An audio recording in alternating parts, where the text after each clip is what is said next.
آگے جائیں، کل کی کلاس ایک مرتبہ ہم لوگ ریکال کر لیتے ہیں دھیرے دھیرے سے، تاکہ کل والی باتیں ہمیں یاد ہو جائیں، یا یاد ہو تو ہم ایک بار دوہرا کے اس کو مزید اچھے سے یاد کر لیں۔ 5 منٹ میں کل کی باتیں بتاتا ہوں، اس کے بعد ہم آگے چلیں گے انشاءاللہ۔ کل ہم لوگوں نے اللہ رب العالمین کی ذات کے ایمان کے بارے میں پڑھا۔ اللہ تعالیٰ پر ایمان لانے سے مراد یہ ہے کہ ہم سب سے پہلے اللہ تعالیٰ کے وجود کو مانیں کہ اللہ تعالیٰ موجود ہے، اور اللہ تعالیٰ موجود ہے یہ باتیں ہم کیسے جانتے ہیں؟ یہ ہم ایسے جانتے ہیں کہ ہمیں اس بات کی خبر اللہ کے نبی صلی اللہ علیہ وسلم نے دی ہے۔ یہ تو نقلی دلیل ہے، اور اس کی عقلی دلیل یہ ہے کہ ہم اللہ رب العالمین کی مخلوقات کا جب مشاہدہ کرتے ہیں، اللہ تعالیٰ کی کریشنز کو دیکھتے ہیں اور پوری دنیا کے نظام کو دیکھتے ہیں کہ یہ اتنا پرفیکٹ ہے، کیسے چل رہا ہے، کوئی تو ہوگا جو اس کا چلانے والا ہوگا، تو ہماری عقلیں ہمیں اس بات کی طرف لے کر آتی ہیں کہ یہ چیزیں خود بخود ہو ہی نہیں سکتی، یہ ممکن ہے ہی نہیں، بلکہ اس پورے منظم نظام کا کوئی چلانے والا ہے، اور وہ چلانے والی ذات اللہ رب العالمین کی ذات ہے۔ پھر ہم لوگوں نے دیکھا کہ لا الہ الا اللہ کا کیا معنی ہے، کیا مطلب ہے، لا الہ الا اللہ کے کتنے ارکان ہیں، کہ سب سے پہلے تمام معبودان باطلہ کی نفی کریں، ایسے معبود جن کی عبادت کی جاتی ہو اللہ تعالیٰ کے علاوہ ہم ان کا انکار کریں، اور اللہ رب العالمین کی توحید کا اقرار کریں۔ یہ لا الہ الا اللہ کے تقاضے ہیں۔ ہم نے لا الہ الا اللہ کے شرائط بھی دیکھے کہ اس کی 7 شرطیں تھیں، کہ پہلے علم حاصل ہو، پھر یقین ہو، پھر اسے ہم قبول کریں، پھر اطاعت کریں اللہ رب العالمین کی صدق دل کے ساتھ، اخلاص کے ساتھ، اور اللہ رب العالمین کی ذات سے محبت رکھتے ہوئے۔ اسی طریقے سے ہم نے دیکھا کہ ایک انسان پر سب سے پہلے کیا واجب ہے؟ توحید کو سیکھنا، توحید کو جاننا ایک انسان پر سب سے پہلے یہی چیز لازم اور واجب ہوتی ہے۔ اس کی دلیل بھی ہم لوگوں نے دیکھی۔ اسی طریقے سے اللہ رب العالمین کا وہ فرمان بھی ہم نے پڑھا جس میں اللہ تعالیٰ نے کہا کہ ہم نے تمام انسانوں کو توحید کے ساتھ پیدا کیا، لیکن شیاطین کے بہکاوے میں آ کے پھر یہ لوگ اپنی اصل فطرت سے بھٹک گئے۔ اسی طریقے سے ہم لوگوں نے رسالت کے بارے میں بھی پڑھا کہ اللہ کے نبی صلی اللہ علیہ وسلم کی رسالت کے اقرار کرنے کا کیا معنی ہے، کہ ہم اللہ کے بندے آپ کو مانیں، اللہ کا رسول مانیں، اور یہ مانیں کہ آپ صلی اللہ علیہ وسلم کو پوری دنیا کے لیے نبی بنا کے بھیجا گیا تھا، اور آپ خاتم النبیین ہیں، آپ کے بعد کوئی نبی نہیں آئے گا۔ اور اللہ کے نبی صلی اللہ علیہ وسلم کو رسالت کو ماننے کا تقاضا کیا ہے؟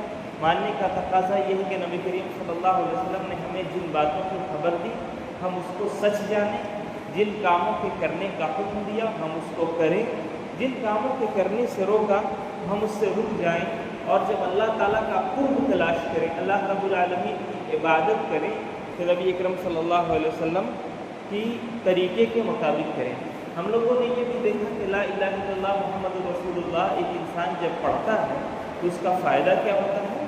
کہ من شہد لا الہ الا اللہ و محمد رسول اللہ و ان محمد رسول اللہ حرم اللہ علیہ النار، کہ جو انسان اس بات کی گواہی دیتا ہے کہ محمد اللہ رب العالمین کے علاوہ کوئی معبود برحق نہیں، اور محمد صلی اللہ علیہ وسلم اللہ کے نبی اور اللہ کے رسول ہیں، تو اس پر جہنم حرام ہو جاتی ہے۔ اسی طریقے سے ہم لوگوں نے یہ بھی دیکھا کہ اللہ تعالیٰ نے انسانوں اور جناتوں کو صرف اپنی عبادت کے لیے پیدا کیا۔ ہم نے یہ بھی دیکھا کہ توحید اتنی اہم چیز ہے کہ اللہ تعالیٰ نے انسانوں اور جناتوں کو اسی توحید کے لیے پیدا کیا کہ صرف خالص اللہ تعالیٰ کی عبادت کی جائے۔ اللہ تعالیٰ نے تمام نبیوں کو اسی دعوت کو عام کرنے کے لیے بھیجا ہے۔ اسی طریقے سے ہم لوگوں نے یہ بھی دیکھا کہ توحید اگر نہ ہو تو ہمارا کوئی بھی عمل قابل قبول نہیں ہوگا۔ اس کے بعد ہم لوگوں نے توحید کی 3 قسمیں دیکھی۔ سب سے پہلی قسم توحید ربوبیت، کہ اللہ رب العالمین کو رب جانا جائے۔ رب کا معنی بھی ہم لوگوں نے دیکھا کہ رب وہ ہوتا ہے جو خالق ہو، جو کریٹر ہو، جو پیدا کرنے والا ہو، جو بنانے والا ہو، اور وہ مالک بھی ہو، وہ رازق بھی ہو، اور وہ مدبر بھی ہو، پلانر بھی ہو، کنٹرولر بھی ہو،